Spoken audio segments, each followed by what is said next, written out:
السلام عليكم ورحمة الله وبركاته. ازيكم يا حبايبي؟ عاملين ايه؟ يا رب تكونوا بخير.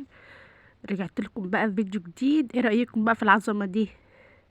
يلا بينا نخش على الفيديو ونشوف هنعمل الوصفة دي ازاي.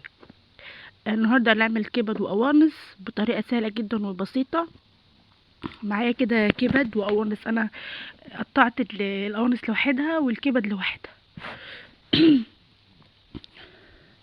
حطيت عليهم ليمون وخل وركنتهم شويه كده على جنب، وبعدين صفيتهم زي ما انتم شايفين كده، وقطعت 3 بصلات وقرنين من الفلفل الاخضر على فلفل الوان، يعني فلفل احمر على اصفر على اخضر.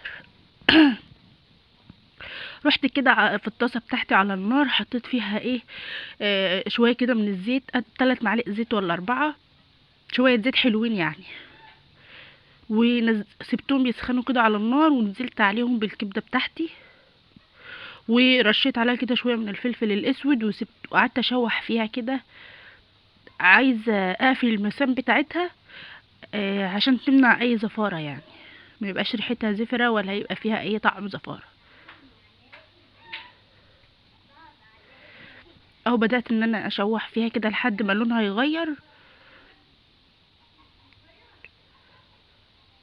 كده اهوت. هطلعها بقى في الطبق، وفي نفس الطاسه كده هنزل القوانص بتاعتي، القوانص والقلوب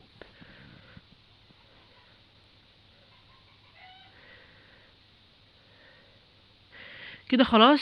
هنزل بقى بالقوانص بتاعتي برضو، اشوحها نفس التشويحه دي بشويه الفلفل الاسود.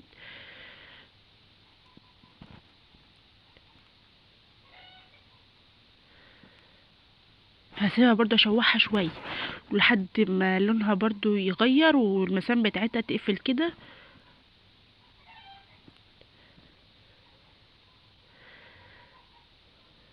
اهو زي ما انتوا شايفين كده، بجد هتاكلوا شويه كبد وقوانص ما اكلتهمش قبل كده، طعمهم حلو جدا جدا.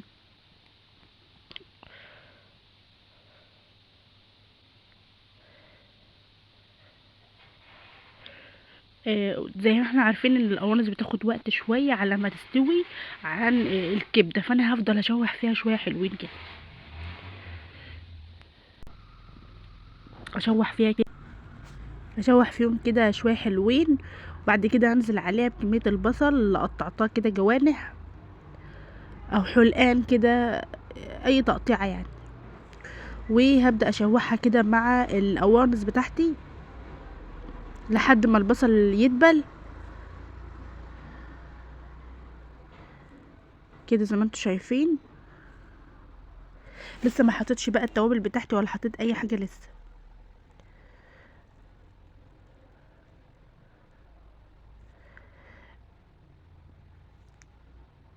كده البصل دبل، نزلت عليه بالكبد وقلبتهم كده مع بعض، وحطيت بقى التوابل بتاعتي، حطيت كمون وفلفل اسود وبهارات لحمه وشويه كده من الجنزبيل بيخلي طعمهم حلو، وحطيت بقى الملح بتاعي.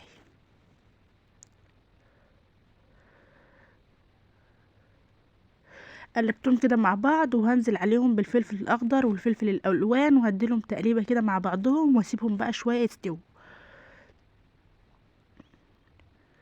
شايفين بقى ريحتها جميله جدا وطعمها حلو قوي. لو الفيديو عجبكم بقى ما تنسوش تعملوا لايك وتشتركوا في القناه وتفعلوا زر الجرس عشان يوصلكم كل جديد. اشوفكم ان شاء الله في فيديو جديد. مع السلامه.